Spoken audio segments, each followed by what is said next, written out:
नमस्कार, बुलेटिन में आपका स्वागत है। मैं हूं आपके साथ आशा सरमाल। चलिए शुरुआत करते हैं उत्तराखंड से जुड़ी खबरों की। उत्तराखंड विधानसभा देहरादून में वित्त मंत्री डॉक्टर प्रेमचंद अग्रवाल ने 1 सितंबर 2022 से शुरू की गई बिल लाओ इनाम पाओ योजना के 12वें और 13वें दिन भी लकी ड्रॉ की यहां पर आप देखिए घोषणा की है और ऑनलाइन माध्यम से ये घोषणा की है, जिसमें अक्टूबर और नवंबर माह में उपभोक्ताओं द्वारा अपलोड किए गए बिलों को शामिल किया गया। मंत्री प्रेमचंद्र अग्रवाल ने कहा कि आज का समारोह ऐसे उपभोक्ताओं में से 12वें और 13वें मासिक का जो लकी ड्रॉ है उसको मद्देनजर रखते हुए किया गया है। विजेताओं का चयन किए जाने के लिए यह आयोजित किया गया है, जिनके द्वारा पंजीकृत व्यापारियों से की गई खरीद पर प्राप्त बिल को यहाँ आप देखिए बिल्कुल पूरी तरह से बिलप्यूक ऐप पर अपलोड कर दिया गया है। और उन्होंने ये भी कहा कि उपभोक्ताओं में बिल लाओ इनाम पाओ योजना के प्रति लोकप्रियता दिन प्रतिदिन बढ़ती चली जा रही है। उन्होंने कहा कि नवंबर माह में 64,828 बिलों को शामिल किया गया है, जिनका मूल्य 26 करोड़ 50 लाख रुपए है, जो कि एक रिकॉर्ड है। 1 सितंबर 2022 से बिल लाओ इनाम पाओ जो कि स्कीम हमने शुरू की थी और इस स्कीम का हमने 12वां लकी ड्रॉ आज निकाला है अक्टूबर और नवंबर 2023 का, यानी 2 महीने का।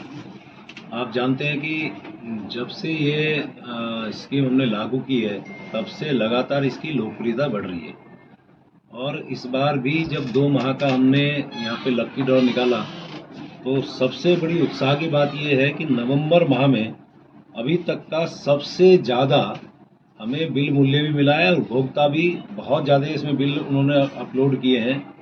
64,828 बिल अपलोड हुए हैं और 28 करोड़ 50 लाख रुपए का इनका बिल मूल्य अभी हमें मिला है।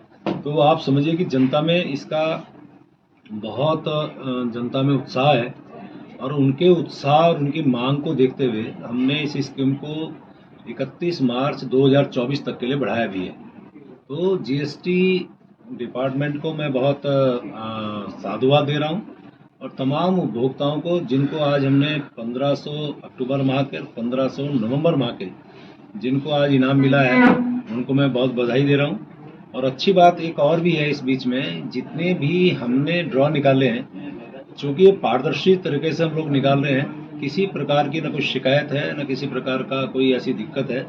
उल्टा इसमें जो उत्साह देखने को मिल रहा है पूरे प्रदेश भर में, मैं इसके लिए सभी उपभोक्ताओं का बहुत धन्यवाद कर रहा हूँ और उम्मीद कर रहा हूँ जैसे 31 मार्च 2024 तक के इसको लागू किया है तो इसमें और उत्साह दिखाएंगे।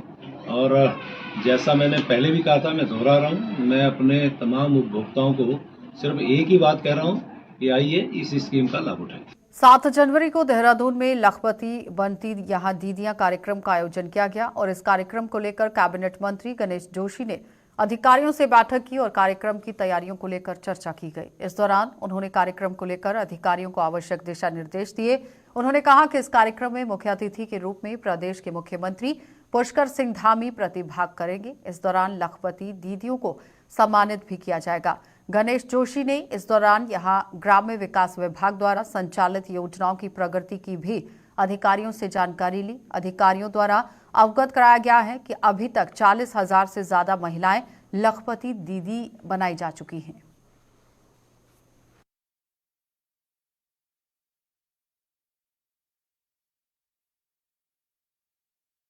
कोरोना के बाद अब चीन में इन्फ्लुएंजा नाम की एक महामारी फैल रही है और ये महामारी बच्चों में अधिक देखने को मिल रही है। हालांकि भारत में अभी तक इसका कोई भी मरीज नहीं मिल पाया है, लेकिन स्वास्थ्य महकमा इसको लेकर पूरी तरह से अलर्ट पर है। और इसी क्रम में देहरादून के दून मेडिकल कॉलेज अस्पताल में तैयारी को लेकर डीएमएस डॉक्टर जो कि धनंजय डोभाल हैं, उन्होंने बताया कि इन्फ्लुएंजा सांस संबंधी बीमारी है, ये अपना पूरी तरह से स्ट्रेन भी बदलती है जिसमें फेफड़े को नुकसान पहुंचता है। इसके लक्षण सांस फूलना, बल गंवाना, फेफड़ों में जकड़न होना ये देखे गए हैं। तो इसको लेकर अस्पताल की जो मेडिसिन ओपीडी है उसमें अलर्ट जारी कर दिया गया है। अगर कोई भी इससे संबंधित किसी भी तरह का अगर कोई परेशानी से ग्रसित है या कोई लक्षण पाता है तो उसकी जांच पूरी तरह से करवाई जाएगी। अस्पताल ने इसके लिए कमर कस ली है। कोई दिशा निर्देश तो है नहीं, लेकिन हाँ ये है कि भाई जो बीमारी वहाँ फैल रही है उसका आगे गुंजाइश तो है ही कि वो आगे इधर आ सकती है। तो उसी उसमें क्या किया है कि इन्फ्लुएंजा मतलब एक छाती से संबंधित बीमारी होती है और ये अपना स्ट्रेन बदलता रहता है।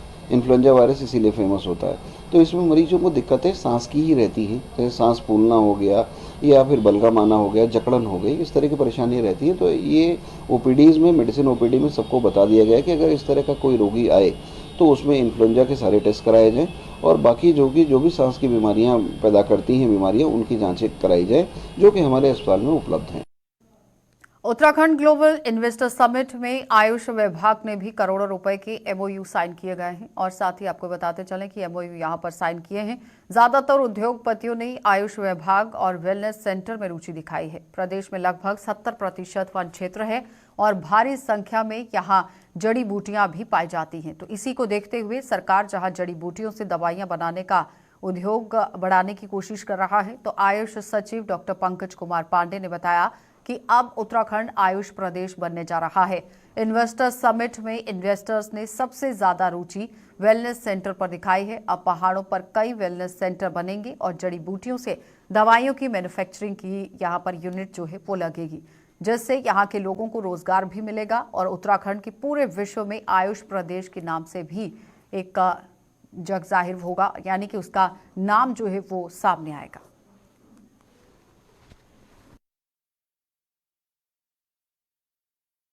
देखिए, आयुष ऐसा विभाग है कि उसमें प्लेन और पहाड़ में ज़्यादा अंतर नहीं है। जो वेलनेस रिलेटेड जो हमारे प्रोडक्ट होते हैं, जो वेलनेस रिजॉर्ट या इस तरह की चीज़ें होती हैं, या आयुर्वेदिक जो ट्रीटमेंट के सेंटर्स वगैरह हैं, उसमें कोई ऐसा रिस्ट्रिक्शन नहीं है कि वो सिर्फ प्लेन्स में होंगे। और इसमें बहुत सारे इन्वेस्टर हैं जो पहाड़ में एक्चुअली काम करना चाहते हैं। जैसे उत्तरकाशी के लिए कुछ लोगों ने इंटरेस्ट दिखाया है, कुछ पिथौरागढ़ के लिए दिखाया है, अल्मोड़ा के लोगों ने दिखाया है।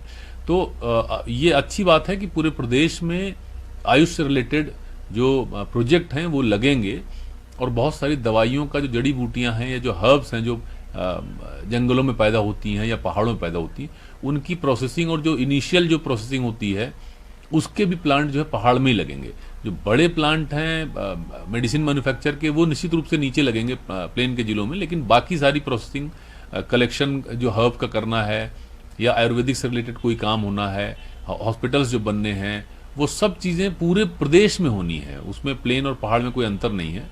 और विभाग की तरफ से हमने 2023 में ही आयुष पॉलिसी अपनी बनाई थी, जो हमारी अप्रूव हो गई थी। उसकी हमने गाइडलाइन भी जारी कर दी है। तो उसके तहत हमने पूरे सेक्टर में आयुष में जो भी इन्वेस्टमेंट आएगा, उसमें जैसे वेलनेस के क्षेत्र में आता है तो वो जो टूरिज्म पॉलिसी में जितना मिलता है उससे 5% हमने टॉपअप करके दे रहे हैं, 5% एक्स्ट्रा दे रहे हैं। इसी तरह से जो एमएसएमई पॉलिसी के अंदर जो दिया गया है, उसमें आयुष की अगर मैन्युफैक्चरिंग में कोई जाता है तो उसको हम 5% एक्स्ट्रा दे रहे हैं, टॉपअप करके दे रहे हैं। तो हमने एडिशनल दिया है चीज़ें। एजुकेशनल इंस्टीट्यूशन को हम लोग नैक ये सर्टिफिकेट लेने के लिए पैसा दे रहे हैं, इंसेंटिव दे रहे हैं। सारे हॉस्पिटल, एनएबीएच जो हॉस्पिटल अपना करेगा उसके लिए हम लोग इंसेंटिव दे रहे हैं। खुद हम अपने हॉस्पिटल जो है हमारे अपने एनएबीएच हम कर रहे हैं। हमारे 100 के आसपास हैं जो हमारे एनएबीएच कि जिसमें हमने फाइल किया हुआ है, और हम प्रयास कर रहे हैं कि इस फाइनेंशियल ईयर खत्म होने से पहले 100 हॉस्पिटल जो हमारे आयुष के हैं उनको हम एनएबीएच का सर्टिफिकेट उसमें ले लें। तो तमाम तरीके की चीज़ें हैं जो हम लोग कर रहे हैं। और जो प्राइवेट सेक्टर है उनको भी हम लोग उनकी भी हेल्प लेना चाह रहे हैं, जिससे कि उत्तराखंड को दुनिया का एक बड़ा आयुष का सेंटर बना सकें और लोगों को जो बाहर से टूरिस्ट आते हैं वो आयुष के फील्ड में के लिए, आयुष की जो सर्विसेज हैं वो लेने के लिए उत्तराखंड।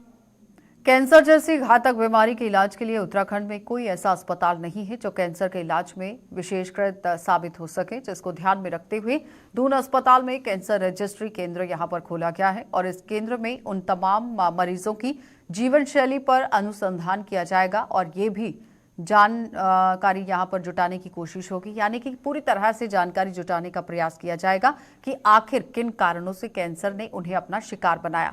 तो दून अस्पताल के सीएमएस डॉक्टर अनुराग अग्रवाल ने यहां पर अपनी बात रखी है। अग्रवाल के मुताबिक ये रिसर्च जो कैंसर मरीजों के लिए है, इसके लिए इलाज के लिए बेहद कारगर ये साबित होगा। कोई भी मरीज अगर कैंसर से ग्रसित है तो उसका जल्द से जल्द इलाज हो सके, इसको लेकर ये कवायद शुरू की गई है।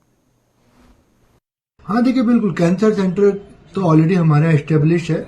आप लोगों ने देखा होगा कि जो ऑन्कोलॉजी विभाग है, रेडियोथेरेपी विभाग है, वो पिछले कई सालों से यहाँ कार्य कर रहा है। अभी यहाँ कैंसर रजिस्ट्री ऑफिस खोला गया है, जो कि पूरे उत्तराखंड के एक टर्शियरी केयर हॉस्पिटल होने के नाते मरीज यहाँ आते हैं। उन मरीजों की सारी जानकारी, उनके बचपन से लेकर अब तक क्या उनका आदत रही है, सिगरेट स्मोकिंग, बीड़ी स्मोकिंग है, चूल्हा स्मोक है, या कोई ऐसा एक्सपोजर जो कैंसर कर सकता है, वो सारी जानकारी जुटाई जाएगी। उसमें बाकी क्लिनिकल और बाकी जो हमारे जांच वाले पैरामीटर्स होते हैं, उनकी जानकारी भी पूरी तरह जुटाई जाएगी। तो इससे एक हम लोग के पास डेटाबेस बहुत अच्छा क्रिएट हो जाएगा। आगे हम लोग कहाँ कुछ कमी है तो उसको भी खत्म कर पाएंगे। सरकार को भी हम बहुत सारे प्रपोजल उसके बहाने भेज सकते हैं। तो उम्मीद है कि इससे एक कैंसर के ट्रीटमेंट में एक आमूलचूल परिवर्तन हम लोग के यहाँ आएगा। आरटीओ देहरादून द्वारा हाल ही में स्कूल वाहनों का वेरिफिकेशन करवाया गया है, जिसमें स्कूल वाहनों में खामियां पाए जाने पर वाहन चालकों को उन खामियों को दूर करने के दिशा निर्देश जारी कर दिए थे। लेकिन इसके बाद भी स्कूल वाहन चालकों द्वारा इन खामियों को दूर नहीं किया गया है, जिसका कड़ा संज्ञान लेते हुए आरटीओ देहरादून ने करीब 150 स्कूली वाहनों के चालान काटे और 12 वाहनों को सीज कर दिया। आरटीओ देहरादून के अनुसार 19 से 20 दिसंबर को स्कूल वाहनों का सेफ्टी ऑडिट भी करवाया जाएगा, जिसमें कमी पाए जाने पर नियम अनुसार कार्रवाई भी की जाएगी। स्कूल बसों के प्रति हम लोग काफ़ी गंभीर हैं, ताकि बच्चों को कोई भी इस तरह की असुविधा ना हो स्कूल बस में जाने में, और इसके साथ साथ पेरेंट्स को भी इत्मीनान रहे कि उनके बच्चे सुरक्षित जा रहे हैं। उसको देखते हुए हमारे द्वारा पहले इन गाड़ियों का वेरिफिकेशन करवाया गया था।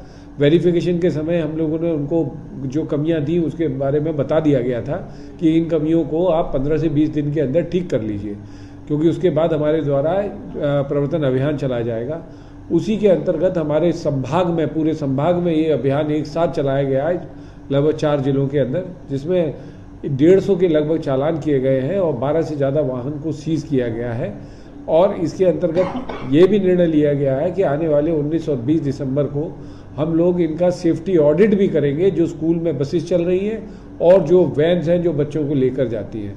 और आपके माध्यम से बताना चाहोगे कि जो भी लोग पेरेंट्स अपने बच्चों को इन वैन्स और स्कूल बसेस में भेजते हैं, अगर उनको इनके प्रति कोई भी शिकायत है तो हमारे जो परिवहन विभाग का जो ईमेल एड्रेस है dehradunrto@gmail.com, dehradunrto@gmail.com, वहाँ अपनी शिकायत भेज सकते हैं, जिससे कि हमें पता चल सके कि कहाँ पर नियमों का उल्लंघन हो रहा है। मुख्यमंत्री पुष्कर सिंह धामी ने देर शाम दायित्व बंटवारे की दूसरी सूची जारी कर दी है। बताते चलें कि इस दौरान भाजपा के 11 वरिष्ठ नेताओं को दायित्वों की जिम्मेदारी सौंपी गई है। इससे पहले भी सितंबर माह में दायित्वधारियों की पहली सूची जारी की गई थी। प्रदेश महामंत्री आदित्य कोठारी ने कहा कि भाजपा के कई वरिष्ठ पदाधिकारी काफी लंबे समय से समाज की सेवा कर रहे हैं।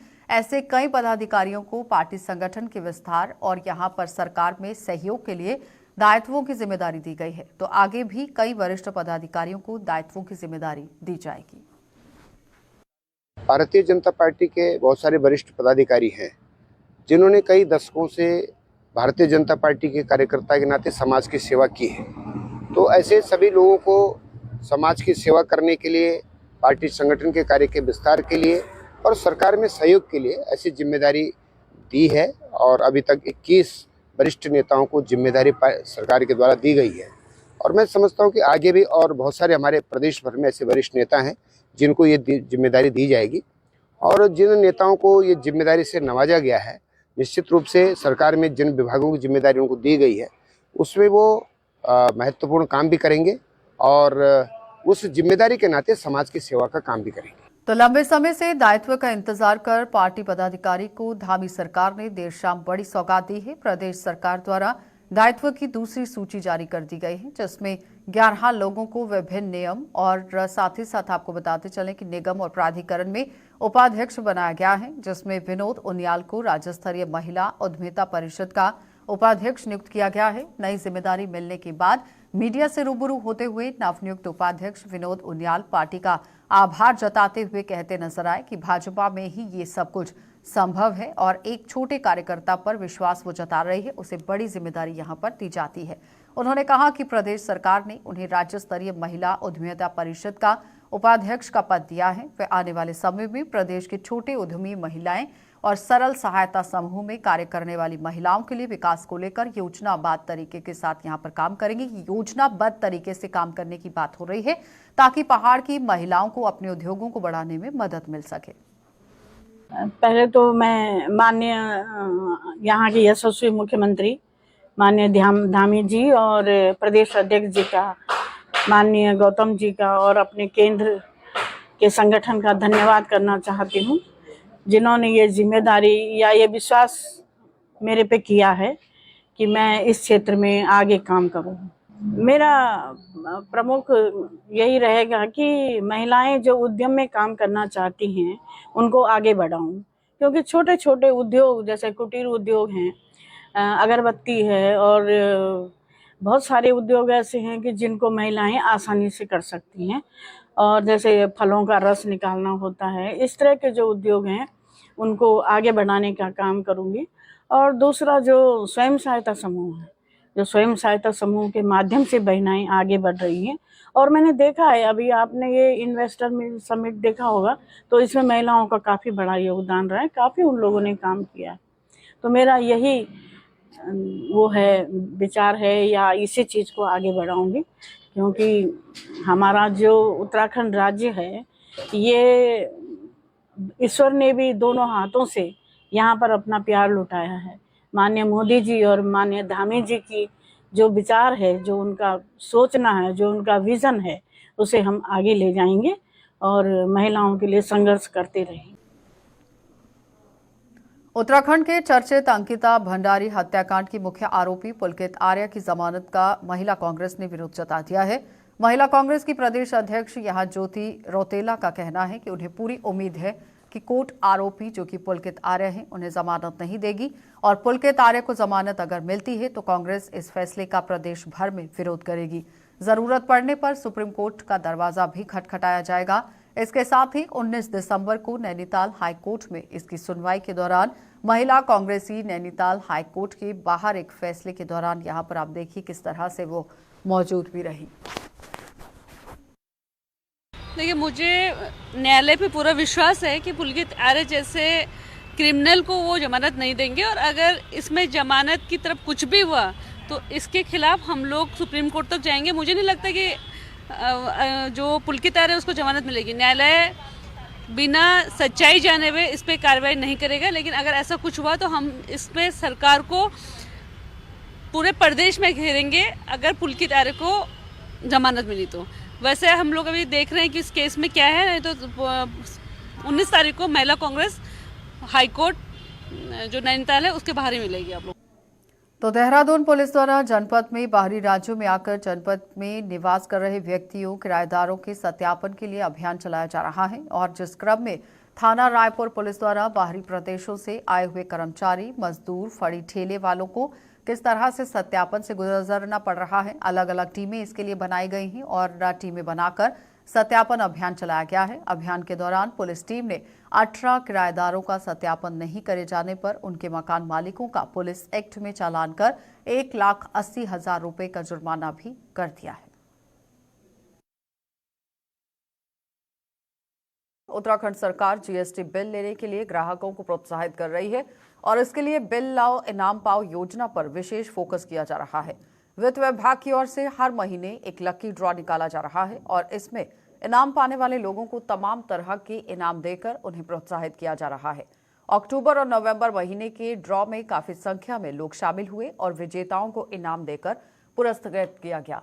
और प्रदेश के वित्त मंत्री प्रेमचंद्र अग्रवाल ने कहा कि यहां बिल्ला इनाम पावर योजना में ही काफी लोग बढ़ चढ़कर हिस्सेदारी ले रहे हैं, और इस बार 64,828 बिल पोर्टल पर अपलोड किए गए हैं। उन्होंने कहा कि इसके तहत यहां पर आप देखिए 28 करोड़ 50 लाख रुपए का बिल मूल्य मिला है। और प्रदेश के वित्त मंत्री ने कहा कि सितंबर 2022 में इस योजना की शुरुआत की गई, और लोगों में उत्साह को देखते हुए इस योजना को 31 मार्च 2024 तक बढ़ा दिया गया है।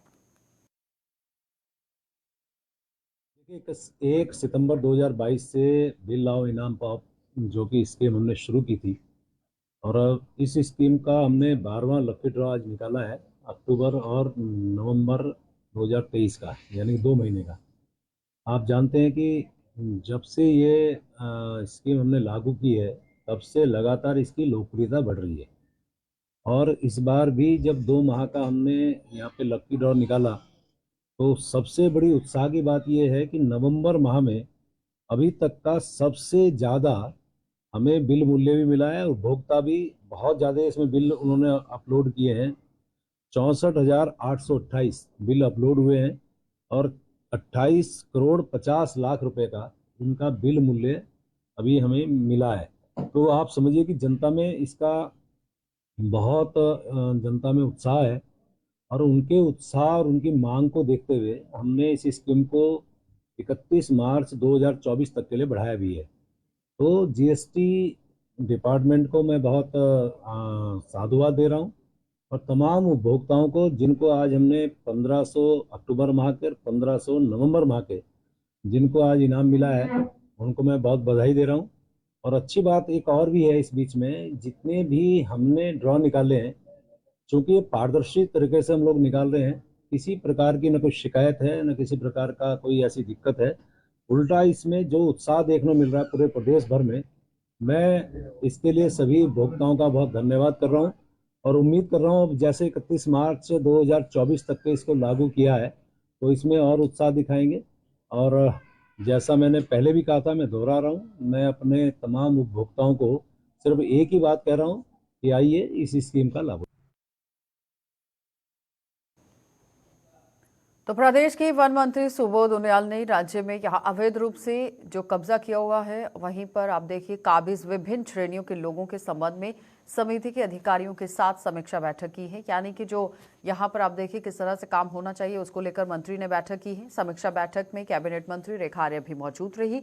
इस अवसर पर मंत्री ने कहा कि प्रदेश में यहाँ हर वर्ग के लिए विकास करने की कोशिश की जाएगी और वर्ग के साथ साथ आप देखिए 3 और 4 की भी बात हो रही है। सम्मिलित श्रेणी की जमीनों पर पूर्व में सरकारों द्वारा नियमितीकरण का निर्णय लिया गया था और नियमितीकरण के कारण लोगों को परेशानी भी हुई, जिसकी समयावधि पूर्ण ये नहीं हो पाया था, लेकिन उसे अब पूर्ण किया जा चुका है, जिसको बढ़ाने को लेकर अधिकारियों के साथ चर्चा की गई और अधिकारियों को इस संबंध में रिपोर्ट तैयार करने को कहा गया, जिसे कैबिनेट में प्रस्तुत किया जाएगा। और मंत्री ने कहा कि अन्य श्रेणी की जमीनों में संबंध में रखने के लिए सभी जनपदों के जिलाधिकारियों को इस पर रिपोर्ट तैयार करने को कहा गया है और 3 ही यहाँ जिलाधिकारी हैं, उनके द्वारा रिपोर्ट प्रस्तुत की गई है। तो इस संबंध में बैठक में जिलाधिकारियों को जल्द से जल्द रिपोर्ट तैयार करने के निर्देश दिए गए ताकि रिपोर्ट को समिति के सामने अगली बैठक में प्रस्तुत किया जा सके।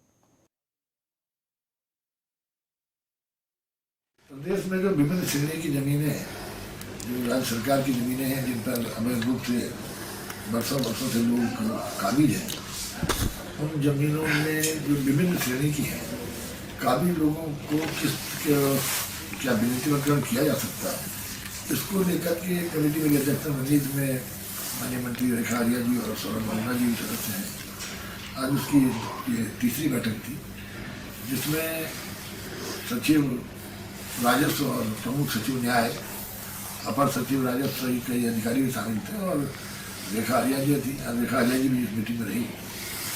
इसमें एक 2 चीज़ों में प्रथम एक चर्चा ये हुई है कि जो वर्ग 3 को और वर्ग 4 की जो जमीनें हैं जिस पर पूर्व में सरकारों द्वारा निर्णय लिया जा चुका था नियमितीकरण का, उसकी समय अवधि समाप्त हो गई है। तो समय अवधि बढ़ाने के बारे में एक तो उस समय अवधि को बढ़ाने के लिए और उसका मैकेनिज्म क्या हो उसको लेकर के चर्चा हुई और इसके संबंध में एक अंतिम रिपोर्ट कैबिनेट में प्रस्तुत कर दी जाएगी ताकि इस पर नियमित इसको रिन्यूअल इसका होना है, आगे बढ़ना है, इन सबका साथ बढ़ना है या नहीं बढ़ना, इस पर कैबिनेट निर्णय ले सके। इसके अलावा जो अन्य श्रेणियों की जमीनें हैं उसके लिए जिलाधिकारियों को सूचना मांगी गई थी। अभी 3 जनपदों में सूचना आई है तो आज उनको एक रिमाइंडर और भेजने का निर्णय लिया गया। तो इसमें ये सूचना अगर अगली मीटिंग तक नहीं आई तो फिर वीडियो कॉन्फ्रेंसिंग से पूरे जिलाधिकारियों से सीधे संपर्क करने के बाद तत्काल इस रिपोर्ट को भेजने का उनसे वो निर्देश समिति द्वारा दिया जाएगा। और जब सारी श्रेणियों की जमीनों की जानकारी समिति के समक्ष आ जाएगी और कितने लोग काबिज हैं उसके बाद इस पर आगे चर्चा होगी। लेकिन हमारे कुल मिलाकर सरकार का ये जो सोच है वो ये सोच है कि जिस तरह वर्षों से लोग काबिज चले आ रहे हैं, किस तरह उनको जो है नियमित करने के बाद, ताकि उनको भी अधिकार मिल सके कि वो अपनी प्रॉपर्टी को मॉर्गेज कर सके, वो लोन ले सके। और अगर ऐसा अतिक्रमण है जिसको भी रेगुलाइज नहीं किया सकता, उनको सरकार खाली कराए। इसी को लेकर के लगातार चर्चा कर रहे हैं।